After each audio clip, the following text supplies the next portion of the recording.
no Mercado São Sebastião, a presença dele chamou muita atenção. E uma senhora veio e trouxe uma galinhazinha que apertava assim, ela de fio de plástico, apertava, caía um ovinho. E essa senhora veio oferecer para ele isso.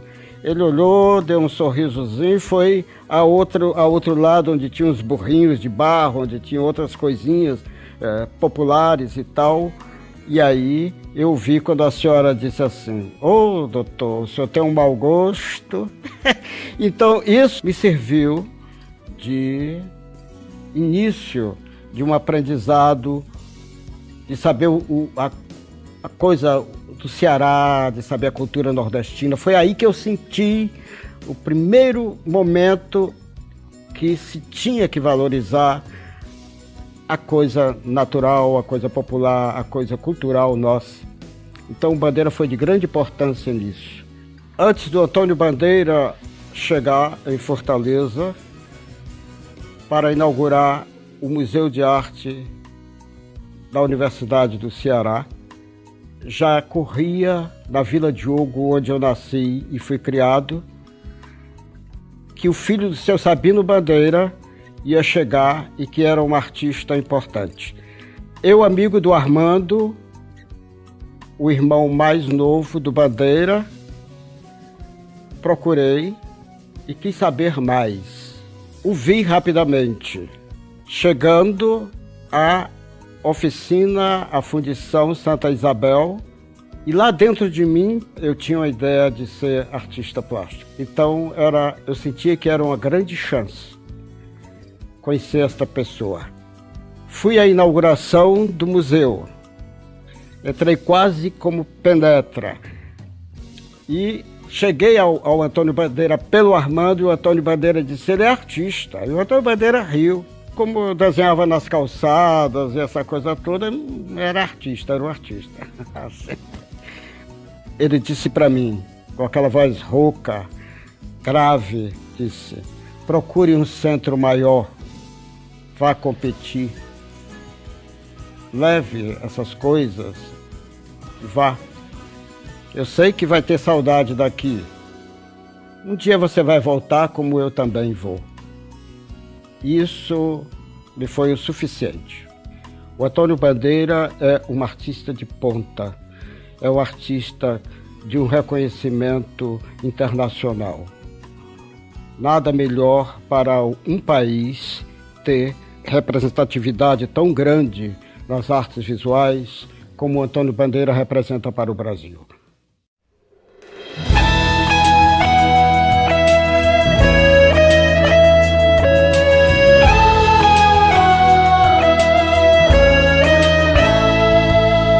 Bárbara, flor do sertão, guerreira do não e do sim. Bárbara, mãe de Tristão, avó de Alencar, do Guarani. Bárbara, olha esse mar, o dragão desse mar é um Davi. Feito você a lutar pelo dom de lutar, pelo porvir. Bárbara, ouve o conselho do velho de Quixeramobim. O sertão vai virar mar e o mar vai virar um jardim. Bárbara, olha essa aldeia tão cheia de ti e de mim. Bárbara, olha esse céu, é o céu do sertão do meu padim. Ai, ai, meu padim, padiciço. Liberdade aqui é tudo isso, o Ceará tem disso sim. Ai, ai, meu padim, padiciço. Liberdade aqui é tudo isso, o Ceará tem disso sim. Bárbara, olha esse chão como é seco o sertão do sem fim. Lar de Raquel de Queiroz e do Patativa do Cariri. Berço do cego Aderaldo e do tal do amor de Peri Ceci. Luz de Delmiro e Evaldo, Gouveia, Candeia a reluzir. Bárbara, ouve essas ondas de Jericoacoara e Aracati. Olha esses gatos pingados pintados por mestre Aldemir. Ouvi Humberto Teixeira, doutor do Baião, no bandolim. Bárbara, olha essa flor que é da cor da flor do alecrim. Ai, ai, esse chão fronteiriço, esse amor, esse mar, esse maciço, o Ceará tem disso sim. Ai, ai, esse chão fronteiriço, esse amor, esse mar, esse maciço, o Ceará tem disso sim. Bárbara, veja o clarão dessa luz, redenção dos Martins. Bárbara, luz de Bezerra que trouxe pra terra o fim do fim. Bárbara, Iracema, Graúna do Sol, Curumim. As faustas águas do Nilo que é o Jaguaribe daqui. Terra judia cigana, versão carcamana de pré-pichim. Fogo de berço arabesco, afresco de pilim-pim-pim. Água canoa das fontes dos verdes portais do Fortim. Bárbara olha pro Crato, a princesa de trança e Trancilim. Ai, ai, esse povo mestiço, essa terra me botou feitiço, o Ceará tem disso sim. Ai, ai, esse povo mestiço, essa terra me botou feitiço, o Ceará tem disso sim.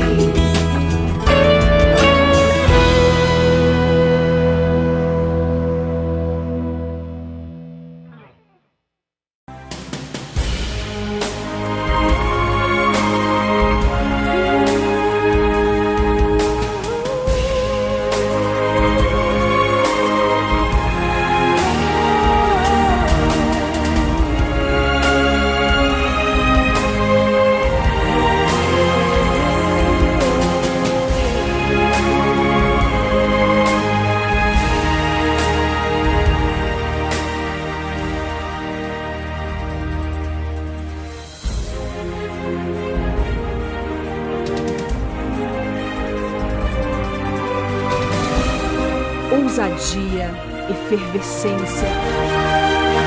Um século predestinado a revirar comportamentos, revolucionar sonhos, a dar novos matizes ao mundo, virado agora definitivamente para o futuro.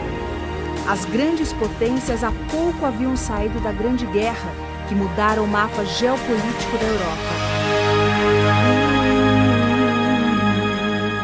O Brasil comemorava o centenário da independência. Era 1922. Em São Paulo, o movimento modernista marcava o rompimento de muitos artistas com os padrões estéticos acadêmicos. Oswald e Mário de Andrade, Anita Malfatti, Vitor Becheretti, Heitor Villa-Lobos tornavam-se expoentes de novas expressões na pintura, na literatura, na música. Longe dali, mas com uma ligação quase que umbilical com a arte, nascia Antônio Bandeira, um cearense ungido por um talento nato, com ideias à frente do seu tempo, que deixaria marcas profundas na história das artes plásticas no Brasil e no mundo. Ter uma obra do Bandeira e conviver com ela, só posso te garantir uma coisa, dá um prazer gigante, muito grande.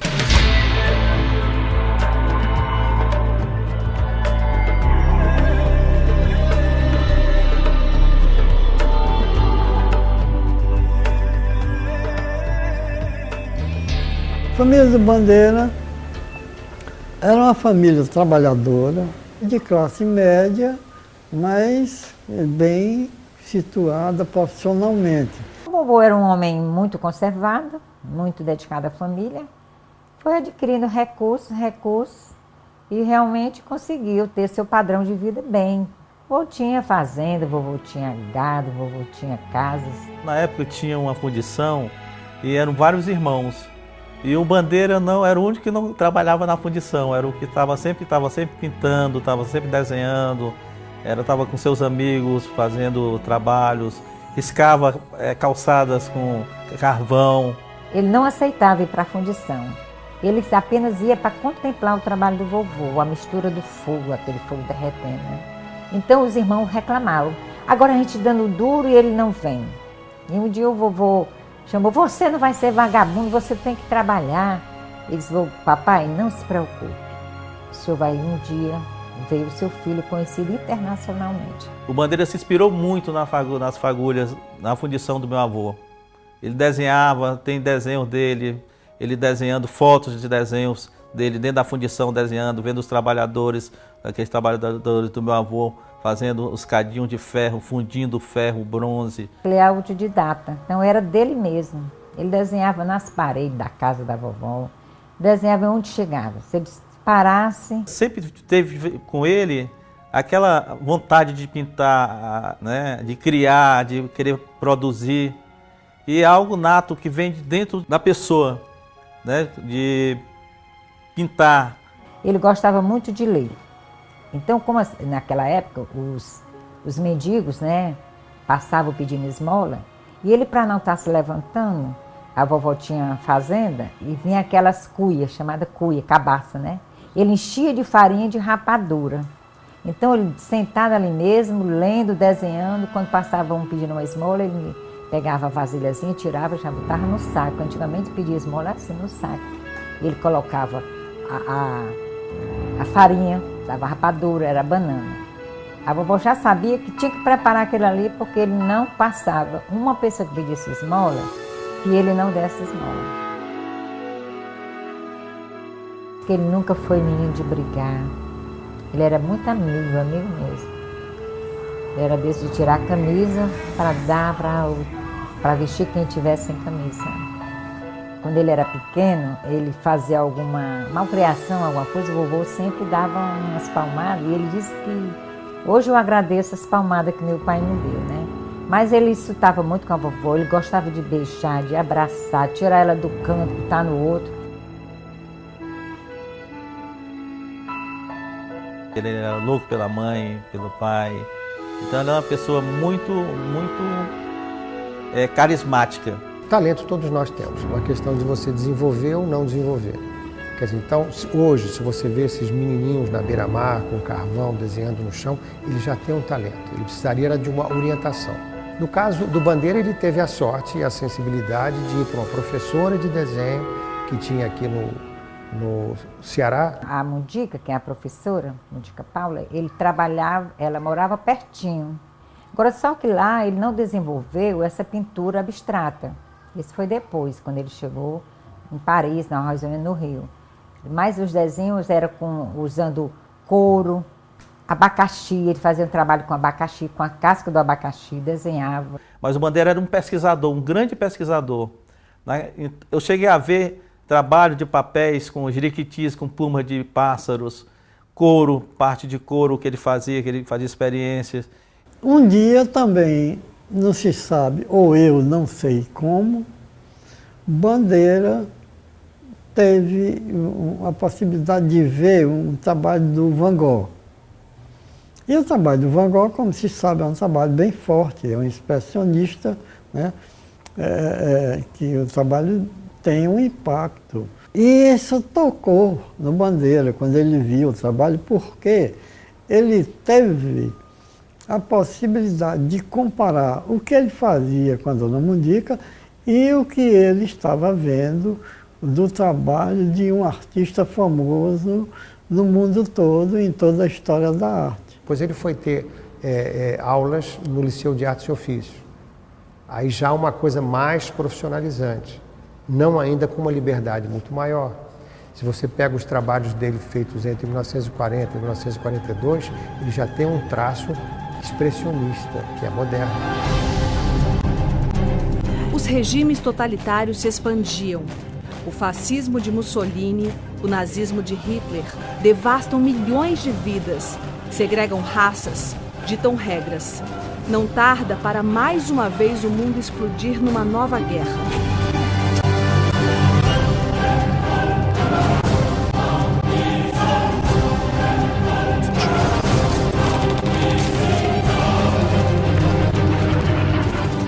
ditadura imposta no Estado Novo de Getúlio Vargas no Brasil, cheia de semelhanças com os regimes nazifascistas, por pouco não leva o país a apoiar o eixo.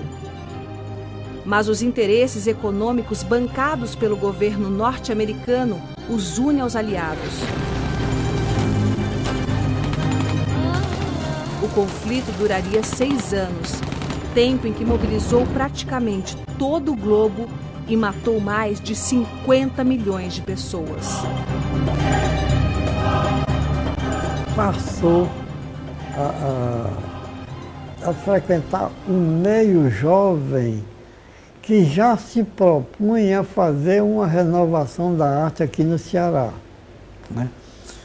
Que foi na segunda metade da década de 30, com um movimento liderado pelo Mário Barata.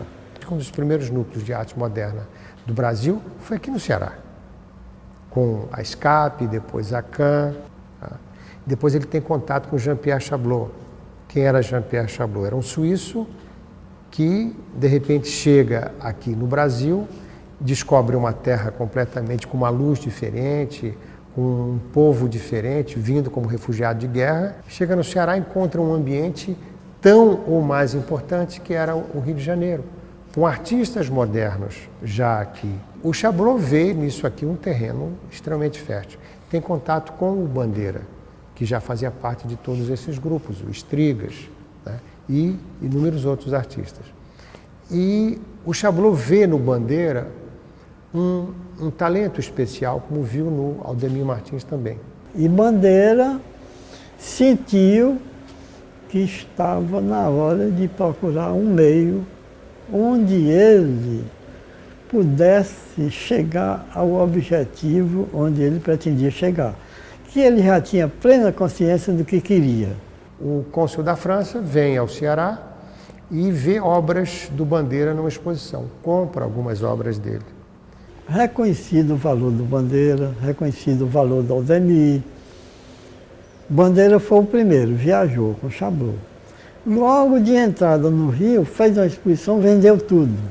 É quando o Oswaldo Teixeira, então diretor do Museu Nacional de Belas Artes, concede ao Bandeira uma bolsa de estudos via o consulado da França. O cônsul da França já conhecia a arte do Bandeira.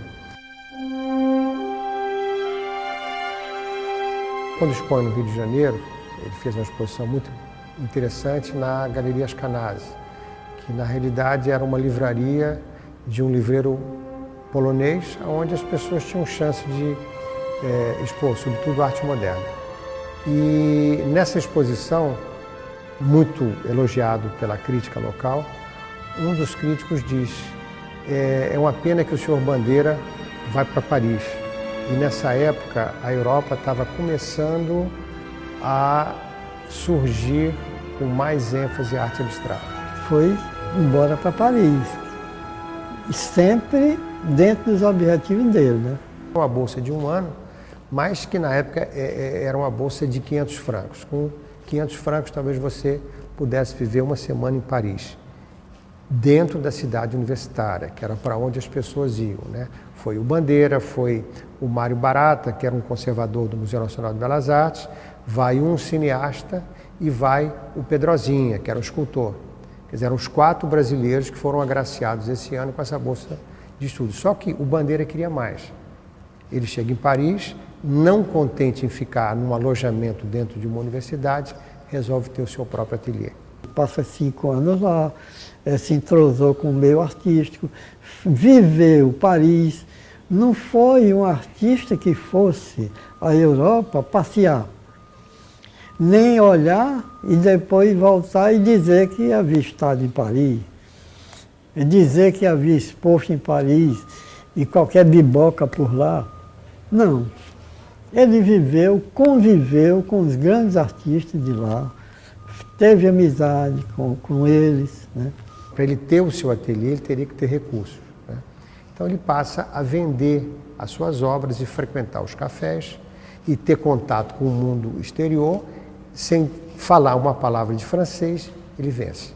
Foi realmente um artista internacional, porque ele viveu o meio internacional, ele viveu esse meio e viveu desse meio, né? Ele pôde sobreviver em qualquer país da Europa, ele pôde sobreviver do seu trabalho de artista.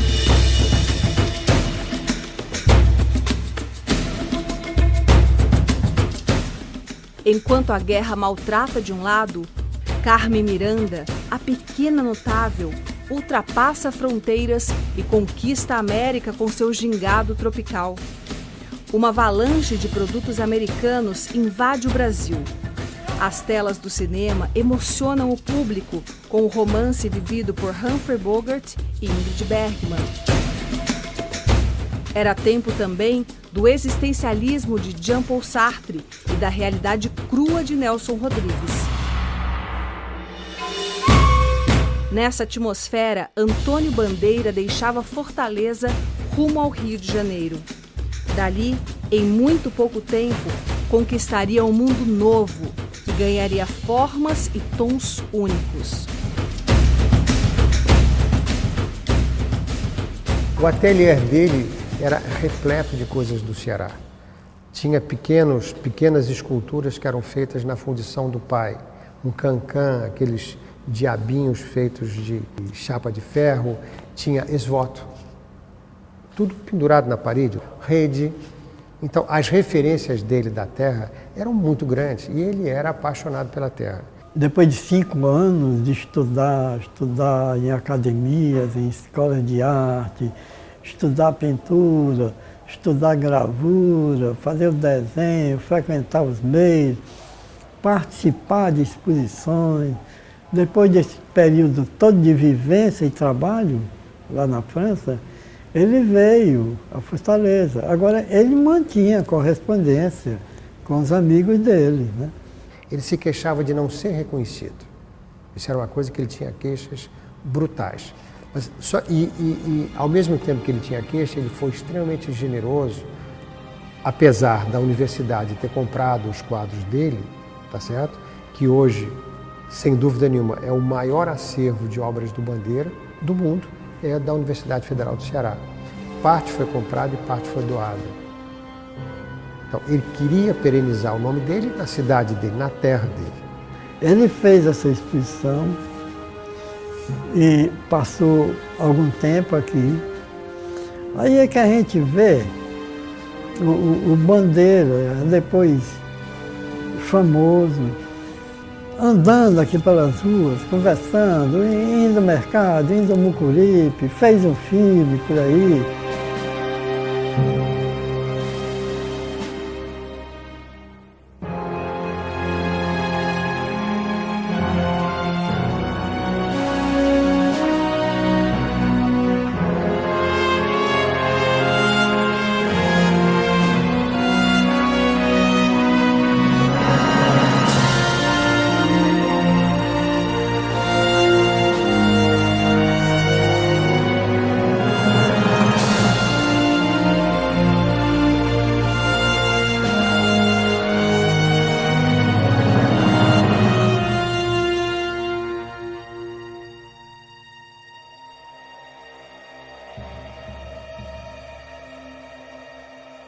Voltava, era o Antônio Bandeira, um menino simples, que quando ele chegava com aquelas roupas que descia ele vinha de Paris, às vezes, né, com aquelas roupas de frio, essas coisas, ele entrava de imediato no quarto e dizia: Cleide, quero bermuda e camisa, e minha chinela. Então eu ajudava ele a tirar, e ele vestia e disse: agora é minha rede. A vovó tinha uma rede exclusiva, aqui as varandas da rede dele, ela era que fazia, que ela fazia muito bem crochê, né?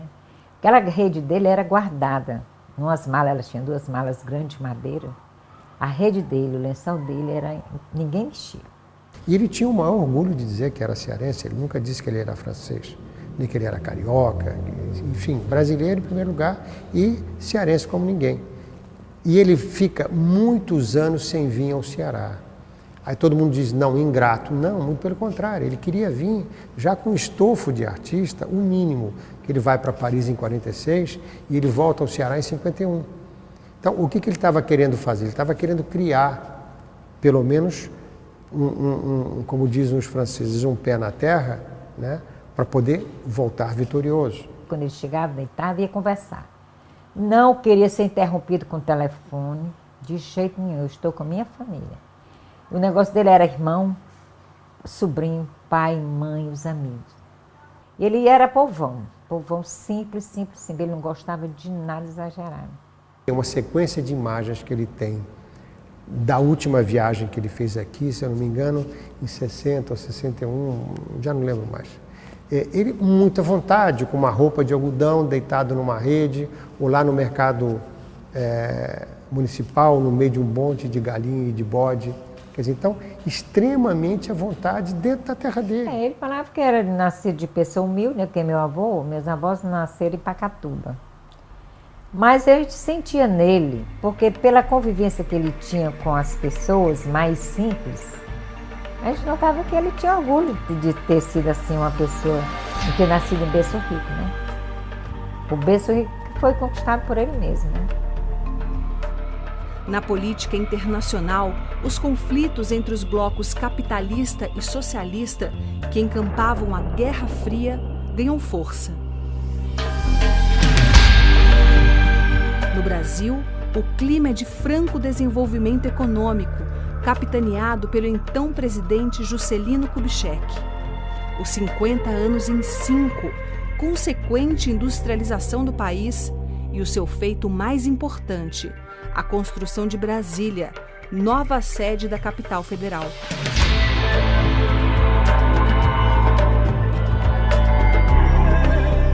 Os meios de comunicação também sofrem mudanças a partir das primeiras transmissões de televisão. A música do momento é o rock and roll. Elvis Presley é o rei. Marlon Brando e Marilyn Monroe são os ídolos do cinema. Sputnik ganha o espaço. É o primeiro satélite a entrar em órbita ao redor da Terra. A seleção brasileira conquista o seu primeiro título em uma Copa do Mundo. Ouvia falar no Tônio, filho do seu Sabino, que era artista e que morava na França. Mas eu ainda era um garotão, e isso não me chamava muito a atenção. Quando vinha a Fortaleza, ele era uma celebridade, sim. Os amigos o festejavam, enfim, ele era convidado para as melhores mesas. Ele era amigo do governador Parsifal Barroso, que era o governador do Ceará nessa época, que tinha obras do Bandeira. Mas eu não ligava o Tônio ao Antônio Bandeira, famoso. Quando se aproximou a chegada do Bandeira à Fortaleza, aí eu vi o movimento, a vizinhança toda no grande movimento. Quando o Bandeira volta, eu vou à casa dele, fazer uma visita. Ele pega os trabalhos dele todinho, espalha em cima de uma mesa, e eu fico vendo esses trabalhos. Quer dizer, você já está famoso, vem aqui, vai espalhar os trabalhos para um principiante, tá vendo? Ouvindo comentários na vizinhança de que ele ia fazer uma exposição na Universidade do Ceará, que ia ter um museu, e a exposição dele é que ia inaugurar o museu, aí a minha curiosidade começou. O ateliê dele era aberto para Deus e o mundo. Ele não se fechava, porta aberta mesmo. Entrava um, entrava outro, entrava um, entrava outro. À tarde ele tirava muito para passear. Procurei o Tônio, como era chamado, e mostrei minhas coisas. Isso foi realmente o meu primeiro incentivo. Ele gostava daqui, ele gostava de Copacabana e ele gostava de Paris. Ele dizia que quando estava em Paris, ele sentia saudade daqui. Quando ele estava aqui, ele sentia saudade de lá. O Bandeira era um cidadão do mundo. Na realidade, a segunda pátria dele era a França. E ele sempre falou, nunca sofri influências de ninguém. Minha grande influência foi Paris, que me inspirou até o dia de hoje. A concentração dele muito, muito mais era à noite para a pintura. Depois que ele tinha aquela bagagem das cores, das pessoas. Ele chega na França em 46, pós-guerra, aonde ele vai, o primeiro dia que ele chega na França, ele vai a uma feira livre. E lá na feira livre ele fez como ele fazia aqui no Ceará. Chegou numa barraca de fruta, pegou uma maçã para comer. No que ele vai comer, a feirante dá uma bronca nele. Ele diz, não, mas eu vou pagar, não é o seu dinheiro. Fruta hoje é para velha e criança. Então ele viu que ali era bem diferente do que a fartura que ele tinha na terra dele.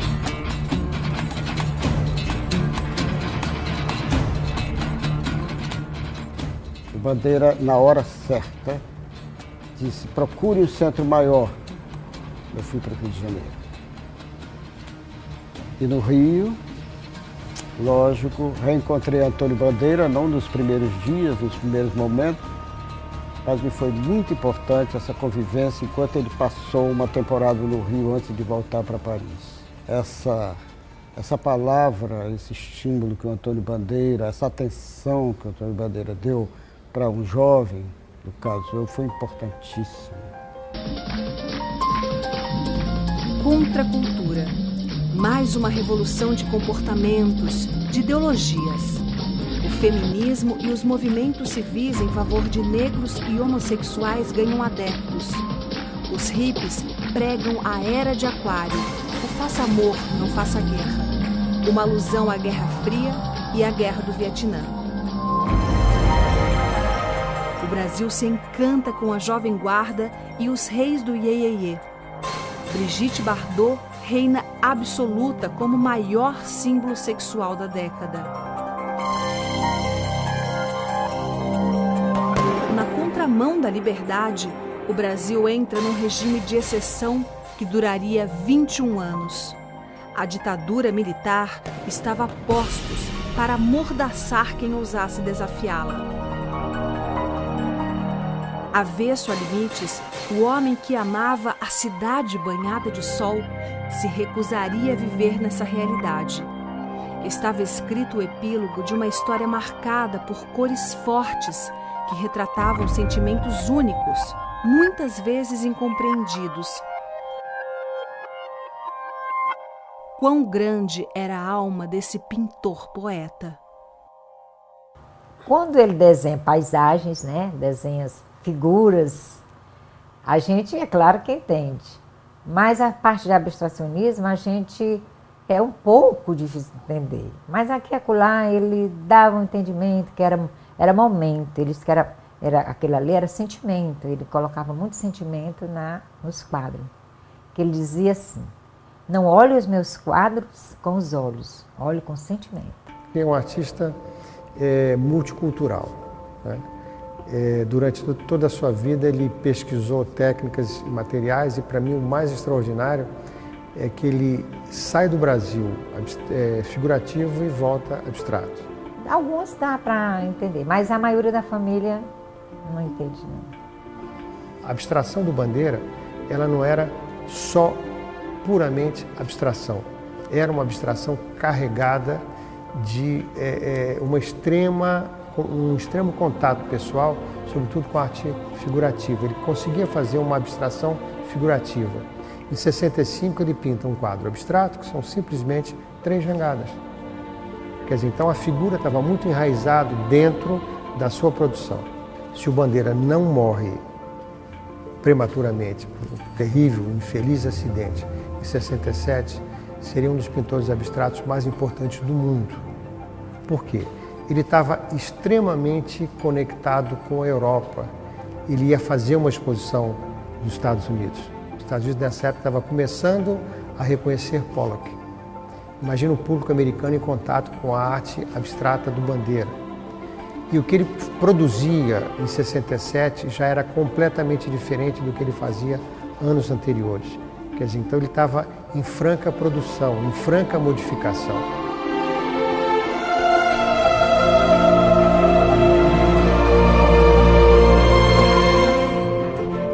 Bandeira sempre vendeu muito bem e sempre foi sinônimo de coisas caras, de coisas importantes.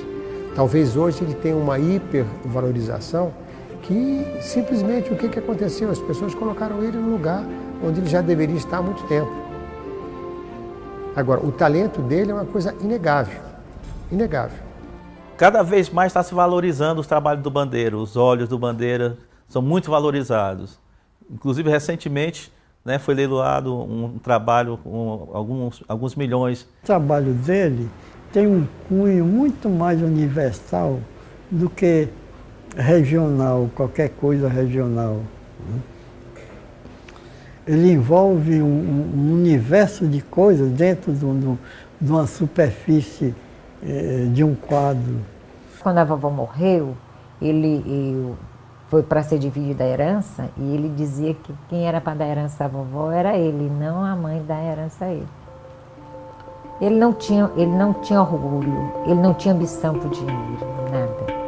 Ele era muito simples.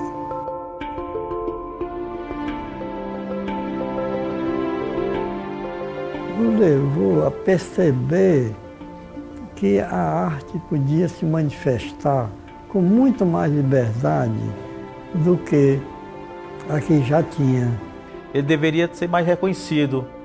Eu acho que deveriam tratar mais o Bandeira em relação a falar mais sobre sua obra, né, nas escolas, principalmente aqui no Ceará.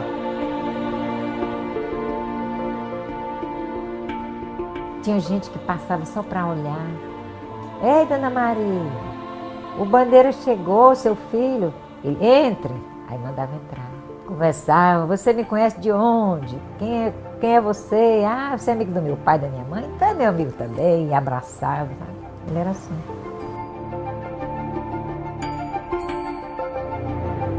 Na realidade, ele é um grande vencedor. Quer dizer, está um pouco na veia do cearense, né, que vive nessa diversidade toda.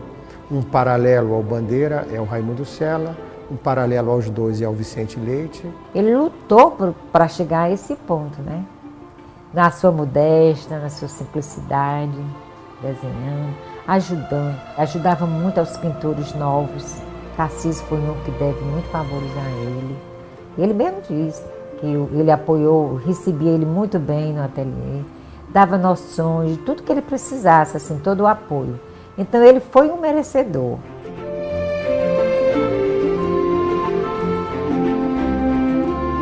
O Bandeira é uma saudade.